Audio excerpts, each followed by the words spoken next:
Hello भाई और बहनों, कैसे हैं आप? आ गए यार फिर से मेरा मौत का तमाशा देखने।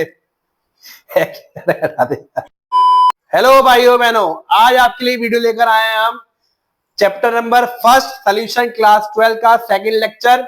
फर्स्ट लेक्चर में आपको हमने पढ़ाया था कंसंट्रेशन टर्म्स क्या होती है, उसके अंदर मोल्स क्या होते हैं, मॉलिक्यूलर मास कैसे फाइंड होता है, सब बताया था उसके अंदर मैंने। सेकंड लेक्चर में आया सोल्यूशन का vapour pressure of solution and rounds law. Rounds law में दो केस होते हैं, एक वॉलेटाइल के लिए होता है, एक नॉन वॉलेटाइल के लिए होता है। तो अपन फर्स्ट केस जो है अपन इस लेक्चर के अंदर पढ़ने वाले हैं। तो राउंड्स लॉ पढ़ने से पहले कई सारी चीजें होती हैं, वो आपको समझनी पड़ेंगी। कई सारे बच्चों ने राउंड्स लॉ डायरेक्ट पढ़ लिया है, भाई ये होता है, वो होता है, लेकिन कैसे आया, किस पे डिपेंड है, क्या है, वेपर प्रेशर है क्या, तो वही पढ़ने वाले हैं। देखिए जरा, फर्स्ट अपना जो आने वाला है, मैंने सबसे पहले वेपर प्रेशर की डिफाइन बताई कि वेपर प्रेशर होता क्या है। लेकिन वेपर प्रेशर समझने से पहले कुछ चीजें आपको समझनी पड़ेंगी कि ये किस पे डिपेंड है, किस पे डिपेंड नहीं है। वेपर प्रेशर पढ़ने से पहले आपको पढ़ना पड़ेगा क्या, एवोपोरेशन क्या होता है।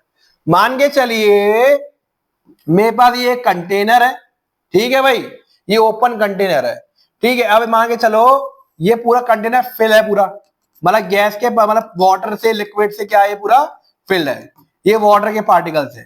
कौन से पार्टिकल लगे, मान के चलो मेरे पास यहाँ पे ए मॉलिक्यूल है, यहाँ पे ए मॉलिक्यूल है, यहाँ पे ए मॉलिक्यूल है, ए मॉलिक्यूल है, ए मॉलिक्यूल है, ये ए आ गया, ये आ गया, ये ए आ गया, ये ए आ गया। तो कोई भी लिक्विड पार्टिकल जो होता है, एवोपरेट कौन सा होता है, सरफेस मॉलिक्यूल। कौन सा पार्टिकल रिप्रोड्यूस होता है, सरफेस वाला। जो ऊपर ऊपर होगा वो क्या होगा, एवोपरेट होगा। अब एवोपरेट होके क्या चला जाएगा, निकल जाएगा वो तो, ठीक है। जो निकल जाएगा उसके लिए तो अपन डिपेंड नहीं है भाई। तो ये क्या कर रहा है, the pressure exerted by the vapour of a liquid at a particular temperature in a state of dynamic equilibrium is called vapor pressure of the liquid at that temperature। जो एवोपरेट होके चले जा रहा है उसको पढ़ेंगे क्या, राउंड्स लॉ उस पर डिपेंड नहीं है भाई, एक क्लोज्ड वेसल के लिए डिपेंड है। कैसे, मान के चलिए मेरे पास ये कंटेनर है, ठीक है। अब इसमें जो पार्टिकल्स हैं वो पूरे यहाँ पे क्या है, फिल है, ये फिल है, ए particle, A particle, A particle, ठीक है। अब ये क्या होगा, ये एवोपरेट हो जाएगा, ये एवोपरेट हो जाएगा, ये एवोपरेट हो जाएगा, ये एवोपरेट हो जाएगा। अब अपन ने क्या कर दिया, ऊपर से क्लोज कर दिया इसको, क्लोज। अब जैसे ही एवोपरेट हो जाएगा तो ऊपर से क्या हो, पैक हो जाएगा। तो मतलब कोई भी लिक्विड जो है गैसियस स्टेट में चेंज होता है उसको क्या बोलते हैं अपन, बॉइलिंग पॉइंट बोलते हैं। क्या बोलते हैं इसको, बॉइलिंग पॉइंट।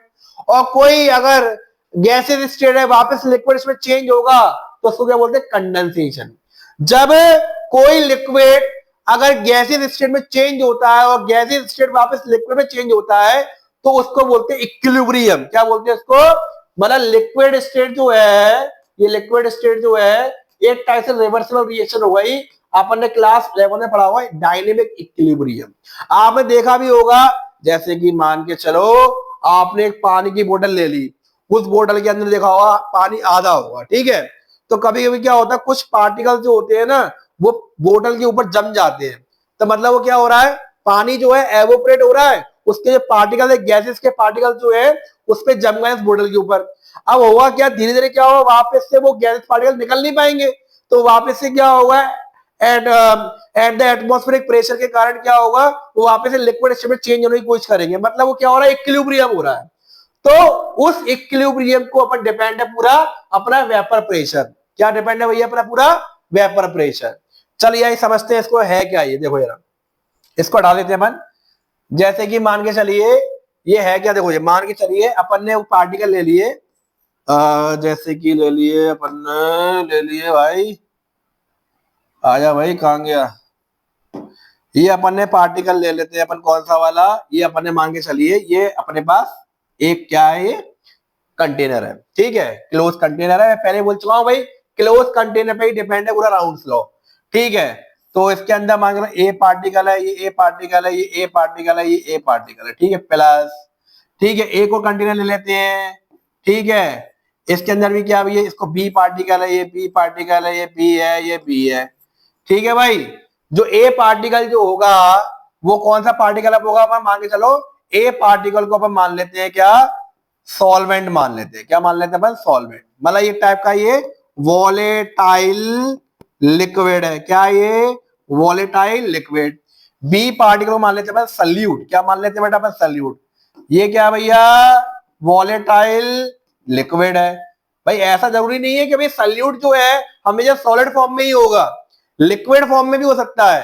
भाई सॉल्यूट जो होगा वो स्मॉल अमाउंट में होता है और जो सॉल्वेंट जो होता है वो लार्जर अमाउंट में होता है। ऐसा नहीं है कि वो सॉल्यूट होगा, जैसे शुगर सॉल्यूशन में शुगर जो है वो सॉलिड फॉर्म में होता है, ऐसा नहीं है।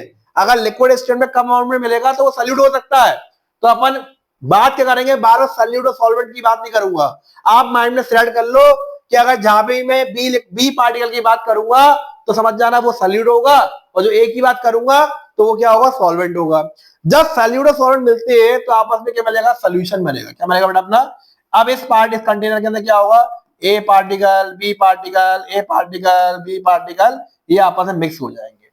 तो जब ए पार्टिकल का जो वेपर प्रेशर जो होगा, जो बी पार्टिकल वेपर प्रेशर होगा, कि सॉल्यूशन के अंदर उतना पार्टिकल वेपर प्रेशर हो सकता है? नहीं, क्योंकि वो मिक्स हो चुका है। मिक्स हो चुका है, जितना प्रेशर इनके पास था उतना प्रेशर इनके पास नहीं रहा है। समझ रहे हो? नहीं रहा है। तो अपन जो ए पार्टिकल का जो अपना मान के चला है उसको मानेंगे अपन पी नॉट ए। क्या मानेंगे उसको? P not a. इसको क्या बात करेंगे अपन? P not be. मतलब एक प्योर लिक्विड की बात चल रही है, ये तो मिक्सचर बन गया। ये किसकी बात चल रही है? प्योर लिक्विड की बात चल रही है। और टोटल प्रेशर क्या हो जाएगा? जैसे कि पी ए मान लेंगे, पी बी मान लेंगे, तो इससे अपन राउंड फ्लो बनाने वाले हैं। ये याद कर लेना भैया, जो अपना पी नॉट ए है वो अपना एक सॉल्वेंट है, पी नॉट बी जो है एक प्योर सल्यूट है, प्योर सल्यूट है। ठीक है, उससे बन क्या रहा है? अपना सोल्यूशन बन रहा है भाई। क्या बन रहा है? अपना सोल्यूशन। तो बात करते हैं, चलो समझते हैं आगे जरा। तो अगर वेपर प्रेशर को डिफाइन लिखने के लिए आपको आ जाती है तो ये आप डिफाइन पूरी आराम से आप लिख सकते हैं। ठीक है भाई। अब जो वेपर प्रेशर जो होता है वो किस पे डिपेंड है, किस पे डिपेंड नहीं है, तो वो देखने जा रहे हैं भाई। It does not depend upon shape and size of container. कितना बड़ा भी साइज हो, बोतल का साइज हो, बड़ा साइज हो, तो उसके अंदर जो क्वांटिटी जो होगी लिक्विड की उसके अकॉर्डिंग भरी भी तो होगी। तो मतलब कंटेनर का शेप और साइज से वेपर प्रेशर को मतलब नहीं होता है। सेकंड बोल रहा it depends upon nature of substance. Substance पे ये डिपेंड होता है कि भाई किस टाइप का सब्सटेंस है। मान के चलिए भाइयों, मैं आपको दे देता हूं एक एग्जांपल समझा देता हूं। जैसे कि ये H2 है। क्या है भैया? H2 है। और ये अपना मान के चलो ये इथेनॉल है। क्या भैया? इसमें इथेनॉल है। तो आपने पढ़ा होगा कि भाई H2O जो होता है ना, H2O के जो पार्टिकल पर इंटरमोलिकुलर हाइड्रोजन बॉन्ड ज्यादा होता है, अट्रैक्टिव पावर ज्यादा होती है। मतलब पढ़ के रखा हो क्लास 11 के अंदर आप लोगों ने कि जो H2O के पास जो है ना 4 हाइड्रोजन जो इसको है ना घेर के रखते हैं, पकड़ के रखते हैं। तो इसकी जो है ना इंटरमोलिकुलर हाइड्रोजन बॉन्ड क्या होगा? ज्यादा होगा H2 के compare to ethanol, compare to ethanol. तो वेपर प्रेशर क्या होगा? किसका ज्यादा होगा? H2O का ज्यादा होगा। ये क्वेश्चन आ चुका है भाई कि H2O का कंपेयर टू इथेनॉल का किसका वेपर प्रेशर ज्यादा है? जिसका इंटरमोलिकुलर हाइड्रोजन बॉन्ड ज्यादा होता है। तो मान के चलिए सब्सटेंस मैंने जैसे कि कर लिया, और भी चीजें जैसे कि मान के चलो मैंने ये इथेनॉल ले लिया, तो ये अल्कोहल है। अल्कोहल की और भी होते हैं, जैसे इसका नाम क्या भैया? इथेनॉल है। ठीक है भाई, इथेनॉल। एक और होता है भाई, अब ये देखिए CH2OH ले लिया, CH2O ले लिया, तो इसका नाम क्या होता है? ग्लाइकोल नाम होता है। क्या होता है? ग्लाइकोल नाम होता है। अगर तीन OH के पार्टिकल ले लिए, जैसे कि मैंने ये ले लिए, देखो जरा, ये ले लिए 3 OH के पार्टिकल, तो इसमें कि इसका नाम क्या होता है? ग्लिसरॉल। क्या नाम होता है भैया? ग्लिसरॉल। कौन का किसका ज्यादा है ये बताना आपको भाई। इसमें OH है, इसमें OH है, इसमें OH है, तो मतलब ये OH जो है यहाँ से भी बॉन्डिंग करेगा, यहाँ से भी करेगा, यहाँ से भी करेगा, ये करेगा, यहाँ से भी करेगा, यहाँ से भी करेगा, यहाँ से भी करेगा। तो सबसे कम किसका होगा वेपर प्रेशर का पार्टिकल? किसका ज्यादा होगा? जिसका जितना ज्यादा कम, जितना ज्यादा वो अट्रैक्टिव पावर कम, उतना वेपर प्रेशर क्या होगा? ज्यादा। जैसे कि मैं अगर लिखूंगा C2H5OH ग्रेटर देन ग्लाइकोल और ग्रेटर देन ग्लिसरॉल। ये भी आपका ऑब्जेक्टिव आ चुका है भाई, पहले नोट कर लो भैया इसको, दिल और दिमाग के अंदर घुसड़ के रख दो इसके अंदर, किसी भी हालत के अंदर भाई। अब ये कह रहा है डिपेंड्स ऑन टेम्परेचर। भाई टेम्परेचर में डिपेंड तो करेगा भाई, कभी एटमॉस्फेरिक कैसा है, कभी एटमॉस्फेरिक प्रेशर कैसा है भाई, आपको पता है टेम्परेचर चेंज होता रहता है। अगर टेम्परेचर तो डिपेंड करता ही करता है ना भाई ये। अब आते हैं भाई अपन किस पे? अब अपन आते हैं round law for containing volatile liquid. तो एक टाइप का वॉलेटाइल होता है, एक क्या होता है, नॉन वॉलेटाइल लिक्विड होता है। अब ये वॉलेटाइल और नॉन वॉलेटाइल लिक्विड होता क्या है भाई? वॉलेटाइल लिक्विड वो लिक्विड होते हैं जो एवोपरेट हो जाए, और जो नॉन वॉलेटाइल लिक्विड जो होते हैं वो एवोपरेट नहीं हो। जैसे कि पेट्रोल हो गया, वॉलेटाइल है, उड़ जाता है, ठीक है। केरोसिन उड़ता है क्या भाई? नहीं उड़ता, तो वो नॉन वॉलेटाइल लिक्विड हो गया। तो आज अपने लेक्चर के अंदर में वॉलेटाइल की बात करने वाले हैं कि राउंड लॉ वॉलेटाइल लिक्विड पे टू वॉलेटाइल कंपोनेंट्स पे कैसे डिपेंड है। क्या बोल रहा है भाई ये नाटक क्या कर रहा है भैया? राउंड लॉ वेपर प्रेशर के लिए देखो यार, for a solution of volatile liquid the partial vapour pressure of each component in the solution की बात हो रही है, at a particular temperature is equal to the product of the vapor pressure of the component in pure state and its mole fraction the solution। अब ये mole fraction क्या आ गया बीच में? क्योंकि क्या होता है, जो राउंड लॉ होता है ना, जो पार्शियल प्रेशर निकालने से, क्या निकालने वाले? Partial pressure. आपको अगर डिफाइन और सिंपल करनी है तो मैं लिख सकता हूं, देखो यार, जो अपना पार्शियल वेपर प्रेशर जो होता है, partial vapour pressure of each component is directly proportional to the mole fraction of each component in the solution। मतलब वो क्या कह रहा है, समझो यारा, वो नाटक क्या कह रहा है भाई? वो कह रहा है जो अपना पीए जो होगा, क्या होगा? पीए जो सोल्यूशन बना था अपना पूरा सोल्यूशन, पीए जो है ना, वो डायरेक्टली प्रोपोर्शनल होगा किसके? मोल फ्रैक्शन के, मतलब एक्स से। ऐसे क्या होगा, जो दूसरा कंपोनेंट होगा PB is directly proportional to the X B होगा भाई। अब जब इनका प्रोपोर्शनल ऐसा हटेगा तो क्या आ जाएगा? एक जो प्योर लिक्विड था, कौन था भैया? जो अपना सॉल्वेंट था वो कौन था भैया? ए कंपोनेंट, मतलब पी नॉट ए था। जो अपना सल्यूट जो था वो क्या था? अपना पी नॉट बी था। जब ये प्योर मतलब प्रोपोर्शनल ऐसा हटेगा ना, तो क्या आएगा? प्योर सॉल्वेंट आ जाएगा। तो P A is equal to P not A dot X से, एक ये बन गया भाई आपका formula. P B is equal to P not B dot X B. तो जब भी आपको पार्शियल वेपर प्रेशर निकालने के लिए आएगा, यानी पार्शियल वेपर प्रेशर निकालने के लिए आ जाए किसी भी कंपोनेंट के लिए, ए के लिए बी के लिए, तो ए के लिए निकालने के लिए आएगा तो फॉर्मूला लगा देना, बी के लिए निकालने के लिए आएगा तो फॉर्मूला लगा देना। अगर वो बोलता है टोटल वेपर प्रेशर, तो टोटल में करेंगे क्या? ये देखो यार, ये टोटल वेपर प्रेशर क्या हो जाएगा बताओ बेटा? क्या हो जाएगा? P A plus P B कर देना भाई। अब आपको देखो यार, पी ए की वैल्यू पता है क्या होती है बेटा? इसमें पी नॉट ए होती है dot X A plus P not B dot X B, ये बन गया। अब ये कहां से आया भैया? आपने क्लास 11 में पढ़ा हुआ यार, डेल्टन ने दिया था। किससे दिया था भैया? ये डेल्टन ने दिया था।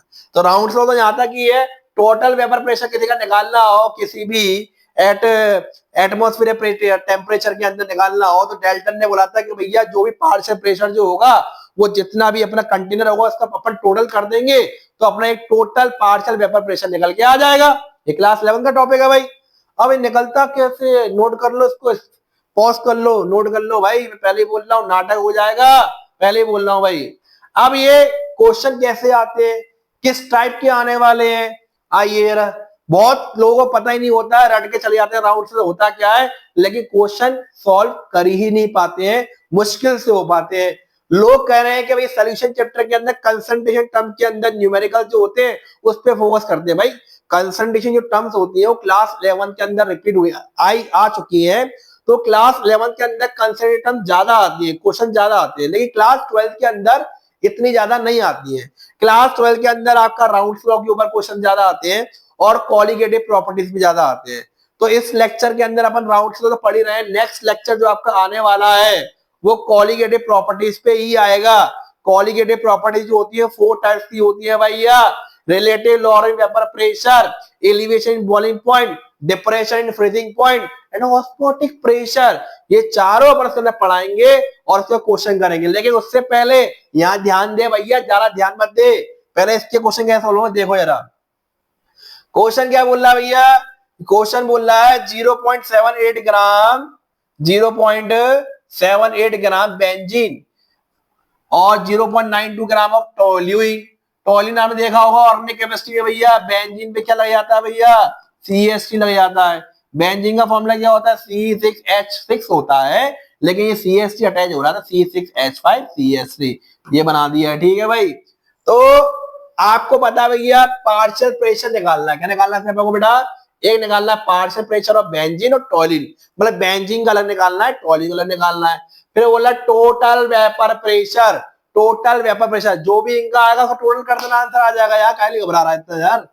तो आइए जरा, तो अपन को पता है कि भाई ये पार्शियल प्रेशर के अंदर अपन को मोल फ्रैक्शन चाहिए होता है, तो दोनों कंपोनेंट के मोल फ्रैक्शन एक ये होगा, एक से निकाल लेंगे। तो मोल फ्रैक्शन निकालना सिखा देता हूं। मोल फ्रैक्शन अगर आपको निकालना नहीं आता है तो आप सोल्यूशन एडुमोशन 8 डाल देना भैया, उसके अंदर आपको पूरे कंसंट्रेटेड टर्म्स आएंगी, उसके अंदर मोल फ्रैक्शन निकालना सिखाया है। नहीं आता सीख लेना उसके अंदर, और नहीं फिर भी मैं आपको बता देता हूँ कैसे निकलता है। मोल निकालना आपको आते होंगे भैया, given mass by molar mass. तो चलो पहले मोल निकाल लेते हैं। मांगे इसको अपन ए कंपोनेंट मान लेते हैं, एक को, ठीक है, एक को क्या मान लेते हैं बेटा, बी कंपोनेंट। क्या मानोगे बेटा, बी कंपोनेंट। ए कंपोनेंट के मोल को मान लो अपन क्या, N1 मान लेते हैं। क्या फॉर्मूला होता है बेटा, given mass by molar mass. एक को मान लेते हैं अपन N2 given mass by molar mass. First वाले कंपोनेंट मतलब बेंजीन का कितना दिया गया बेटा, 0.78। मोलर मास C6H6 का कितना होता है बेटा, कार्बन का मास 12 इंटू 6 प्लस हाइड्रोजन का मास 1 इंटू 6, ये कितना होगा 72 प्लस 6 कितना हो जाएगा बेटा, 78 हो जाएगा। यहां लगा दे बेटा। गिवन मास कितना दिया टोल्यूइन का बेटा, 0.92। मोलर मास ऐसे निकालो जैसे सिखाया मैंने अभी, कितना आ जाएगा 92 आ जाएगा। ठीक है भाई, अब इसको डिवाइड करो, कितना आ गया 0.01, N1 आ गया। N2 कितना आ गया बेटा, ये भी 0.01। कह भी रहे होंगे बेटा वैल्यू ढंग से सेट करिए, सर ने खुद सॉल्व अच्छा कर लेंगे, हमें डिविजन दे देंगे। भाई सॉल्व तुम्हें करना है, मुझे नहीं करना, मेरे को एग्जाम देने नहीं जाना, आप लोगों को जानने वाला भैया एग्जाम, प्रैक्टिस करो उसकी। ठीक है भाई, तो भैया खुद के मोल कितने आए हैं भैया, 0.01, और N2 के खुद के मोल कितने आए, 0.01। मतलब ए कंपोनेंट कौन है भैया, ए कंपोनेंट इसमें बेंजीन है।